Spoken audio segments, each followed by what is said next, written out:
Salut les CP! Aujourd'hui, on va travailler sur le quadrillage et on va travailler surtout sur les coordonnées avec les abscisses et les ordonnées. Bon, ça fait un peu chinois comme terme, mais je pense que vous allez comprendre ce dont on va parler. Vous remarquerez que j'ai fait une modification sur le quadrillage qu'on utilise d'habitude. J'ai rajouté des lettres qui correspondent au nom de la colonne. Donc là, on a la colonne A, hop, la colonne B, la colonne C, D, E et F. Et de l'autre côté, regardez, j'ai fait la même chose. J'ai la colonne A, la colonne B, C, D, E et F. Et j'ai également rajouté des numéros aux lignes. Donc ici, on a la ligne 1, on a la ligne 2, 3, 4, 5, 6, 7 et 8 pour pouvoir faire notre jeu. Je vous demande aussi d'imprimer les étiquettes des animaux parce qu'en fait, on va travailler avec les animaux que l'on va passer, on va les placer en fait dans les cases. Et on va s'amuser à essayer de trouver dans quelle case se trouve, par exemple, le lapin. Pour savoir dans quelle case se trouve le lapin, on commence d'abord par donner le nom de la colonne, c'est-à-dire la colonne A, et on regarde également le numéro de la ligne. Il est dans la case, dans la ligne 1.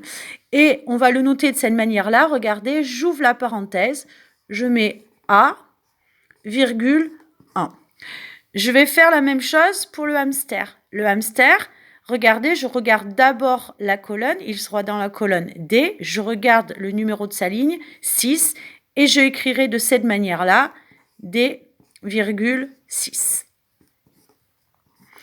Je vais faire le même travail pour la tortue. Je cherche d'abord la colonne, c'est le F, et je regarde son numéro de ligne, c'est le 7. Donc elle est en F7. Je vous laisse réfléchir pour savoir où se trouve le chat. Allez, vous réfléchissez. C'est bon, vous avez trouvé. Il est en B5. Bravo à ceux et celles qui ont trouvé. Ça, c'est le premier travail à faire. Donc, papa, maman ou même vous positionnez vos étiquettes animaux dans n'importe quelle case. Et ensuite, vous écrivez ou vous donnez à l'oral l'emplacement des différents animaux. Le deuxième jeu que je vais vous proposer, cette fois-ci, on va faire le contraire. C'est-à-dire, on va enlever les étiquettes animaux, on va les mettre sur le côté. Et on va décider, par exemple, que le lapin va se positionner en C5. Voilà. On va choisir le poisson. On va placer le poisson en E8, par exemple. On met place comme ça ces animaux et vous allez placer au fur et à mesure les animaux dans la bonne case.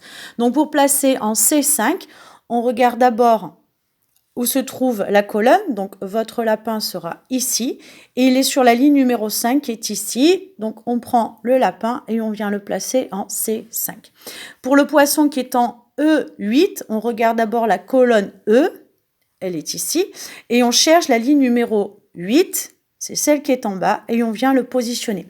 Voilà le travail que je vous demande de faire. Vous entraînez une fois à donner les coordonnées et une fois à placer les étiquettes. Voilà.